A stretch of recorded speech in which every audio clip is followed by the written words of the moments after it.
The Cartier Santos is a sports watch. And what exactly is a sports watch? The Santos is the first pilot's watch, according to Cartier.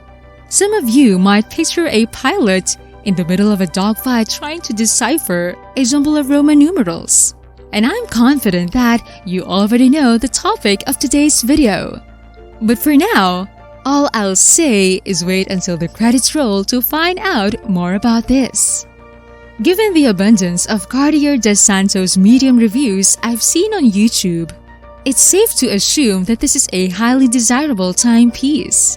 Now, I noticed that the watches were somewhat similar to one another, but also distinctive enough to catch my eye, and this was the Cartier Santos-Dumont.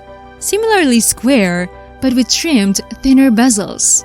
It appeared as though Santos had returned to school to polish his manners in order to fit the bill.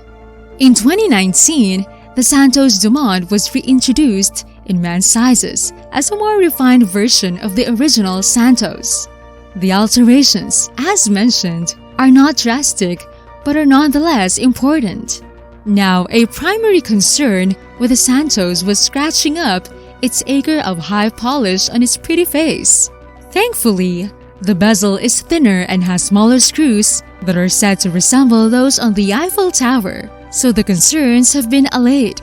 The sophistication of this timepiece extends to the dial, which features a silver radiant sunburst that serves as a lovely backdrop for more elongated, thinner Roman numerals that extend all the way to the edge of the dial and meet a railroad mini track upon which the blue sword hands shine a brilliant blue at certain angles.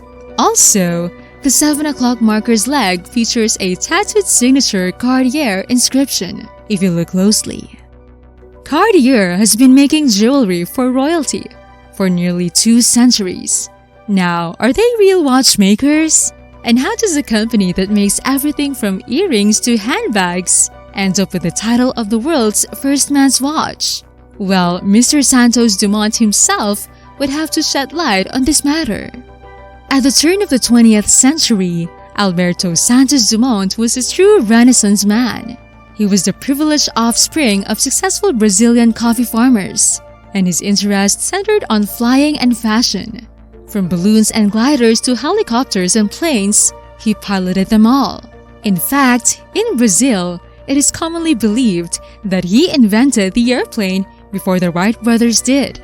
There is a legend that when Alberto needed a watch he could check quickly while in the air, he turned to his good friend Louis Cartier for advice. What happens after that is, well, history. You'll notice that the Dumont watch is a more accurate recreation of the original from 1904, right down to the absence of brigade-style hands. We must not overlook the fact that Alberto was also a celebrated socialite and noted dandy. A man who is excessively concerned with his appearance fits this definition. This explains why his pilot's watch didn't resemble the IWC Big Pilot at all. Sizes for the Santos-Dumont range from small to large to extra large. They probably just forgot to produce a medium in 2021. And you can only find a mechanical Piaget movement in the XL size. Some of you might be tempted to turn it off right now, but hear me out.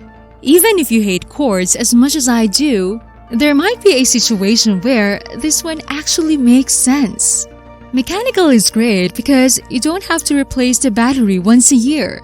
Cartier has collaborated with the movement's maker to increase the battery life to 6 years, making it roughly comparable to the time between servicing a mechanical movement. No second hand means no ticking to draw attention to the electronic movement inside. The case is closed.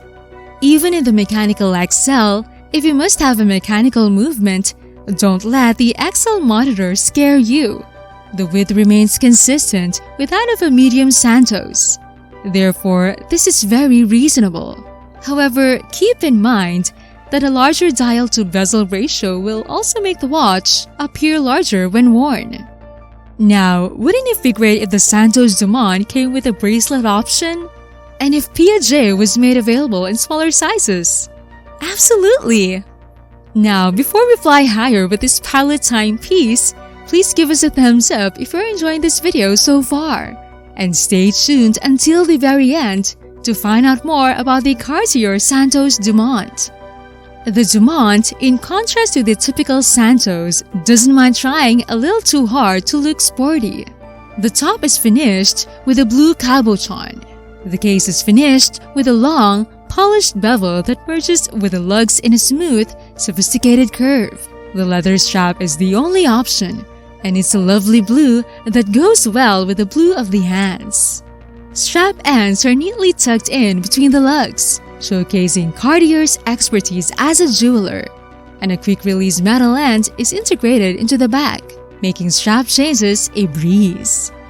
So, what are sports watch anyway? I used to think that Santos hardly qualified. It appeared to me to be a dress watch, grafted onto the face of a sports watch. And as of right now, it's not just you. No one can agree on what constitutes a sports watch. However, I believe that we put too much emphasis on the sense of sport as referring to physically demanding activity. In French, leisure is where the word sport originates. Watches like the Reverso, Nautilus, and Santos on the wrist as sports watches make sense in this light. Like, I imagine Mr. Santos-Dumont to be like, the Santos-Dumont trades the brashness of the Santos de Cartier for slim lines and boldness for effortless style. So what are a sports watch to you? What's your thought about the Cartier Santos-Dumont? Let's continue this conversation in the comments section below. So join the community and leave your thoughts about it. I'm Megan. Thanks for watching. Please subscribe to our channel, like and share this video. And if you haven't heard yet, the successor of the Patek Philippe Nautilus 5711 has now appeared. So if you're a fan of Nautilus 5711, be sure to watch this video to know more. So click and watch the next video here.